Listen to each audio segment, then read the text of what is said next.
Setiap identiti yang berikut menunjukkan hubungan yang melibatkan secant Y. Buktikan setiap identiti yang berikut.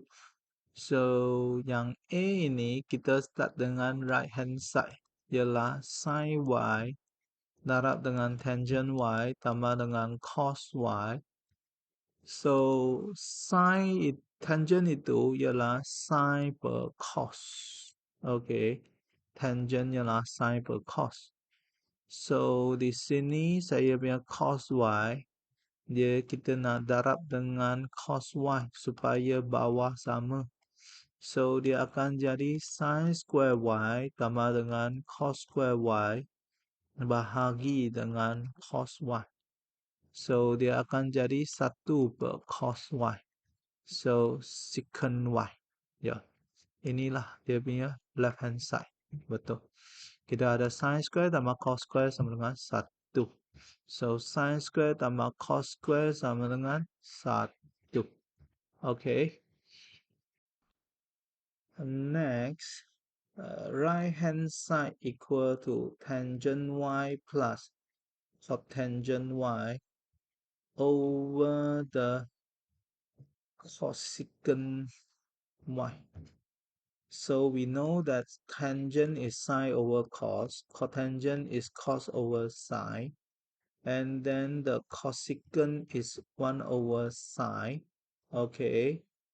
So this will be sine Y over cos Y plus cos Y over sine Y, and then the whole thing divided by the 1 over sine Y.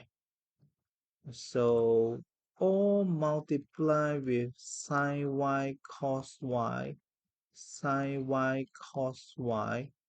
So this one expand, then it will become the sine square Y plus cos square Y over with the cos Y. So this cancel. Cos and cos cancel, then sine square. Sine and sine cancel, cos square. So this one will be 1 over cos Y, then is cos, this is secant Y. That is the left hand side. So we know that sine square plus cos square is equal to 1. So sine square plus cos square equal to 1. So the secant is 1 over cos here. 1 over cos is the secant. No. The cosecant is 1 over sine. 1 over sine. Then tangent is sine over cos. And then cotangent is cos over sine. Okay. C. Right hand side sama dengan 1 tolak sin Y bahagi dengan 2 cos Y tambah dengan cos Y bahagi dengan 2 tolak 2 sin Y. So, dia akan sama dengan 1 tolak sin Y per 2 cos Y tambah dengan cos Y bahagi dengan 2 darab 1 tolak sin Y. Kita faktorkan 2 sini. So, 2 sama. Dia sini tak ada 1 tolak sin Y. So, ini darab dengan 1 tolak sin Y. Sini dia tak ada cos Y. So, saya darab dengan cos Y. So, dia akan jadi 1 tolak 2 sin Y tambah sin square Y tambah cos square Y. Bahagi dengan 2 1 tolak sin Y cos Y.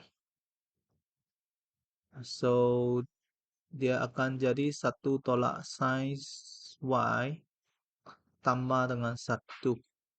Okay. Bahagi dengan dia punya denominator masih sama. Okay. So, di sini okay.